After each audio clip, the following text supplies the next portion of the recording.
आणि ही बातमी येते आता रायगडमधून।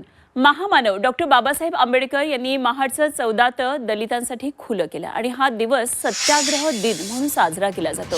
आज सत्याग्रह दिनाचा 99वा वर्धापन दिन साजरा होतोय आणि या निमित्तानं महाडच्या ऐतिहासिक 14 तळ्यावर डॉक्टर बाबासाहेब आंबेडकर यांना अभिवादन करण्यासाठी देशभरातून भीमसागर लुटणार आहे। कालपासूनच हजारो आंबेडकर अनुयायी गर्दी करायला या ठिकाणी आता सुरुवात झालेली आहे। 14 तळ आणि क्रांतीस्तंभ परिसरामध्ये विद्युत रोषणाई करण्यात आली आहे। दिवसभर 14 तळ आणि क्रांतीस्तंभ इथं विविध कार्यक्रमांचं आयोजन करण्यात आलेलं आहे।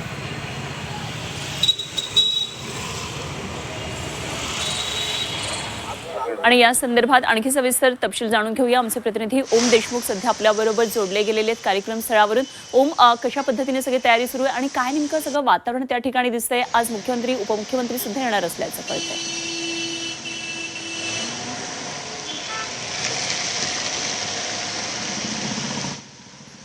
म्हणून खरं तर 14 तळ्याच्या सत्याग्रहाचा उल्लेख सातत्याने केला जातो, तो यापुढेही केला जाईल।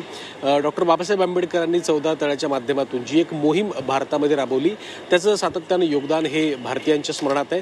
आज या सगळ्या घटनेला, जी घटना 20 मार्च 1927ला घडली होती, त्या घटनेला 100 वर्ष पूर्ण होत आहेत।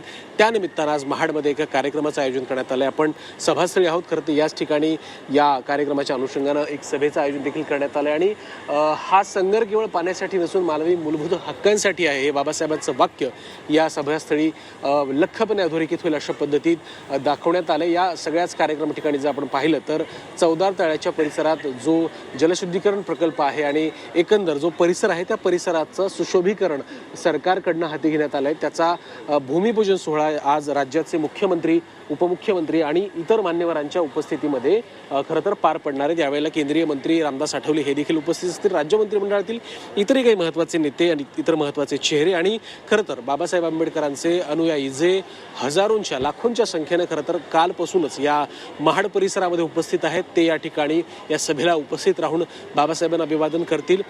राज्य सरकारकडनं या संदर्भात काही महत्त्वाच्या घोषणा देखील केल्या जाऊ शकतात। बाबासाहेब आंबेडकरांचं एकंदर महाडमधलं हे ठिकाण आणि या ठिकाणाचं असलेलं महत्त्व, या सगळ्याच अनुषंगानं आजचा हा कार्यक्रम अनेक अर्थांनी महत्त्वाचा ठरतोय। त्यामुळे साधारणपणे 10 ते 10:30च्या सुमारास हा कार्यक्रम या ठिकाणी सुरू होईल आणि त्यानंतर सभेच्या वेळी मुख्यमंत्री आणि इतर नेत्यांकडनं या संदर्भात काही महत्त्वाची अजून मोठी घोषणा केली जाते का, किंवा या परिसराच्या विकासासाठी आणखीन काही नवी एक बंपर घोषणा केली जाते का, याकडे आता सर्व अर्थानं सगळ्यांचं लक्ष लागलंय। त्यामुळे मुख्यमंत्री आणि इतर या सगळ्या मान्यवरांच्या सभेत नेमकं काय बोललं जाते हे पाहणं महत्त्वाचं असणार आहे। अनुपमा, जरूर लक्ष ठेवून राहा ओम, आपण वेळोवेळी चर्चा करूया, आणखी माहिती जाणून घेत राहू। तुर्तास धन्यवाद। ओम देशमुख आमचे प्रतिनिधी आपल्याबरोबर होते।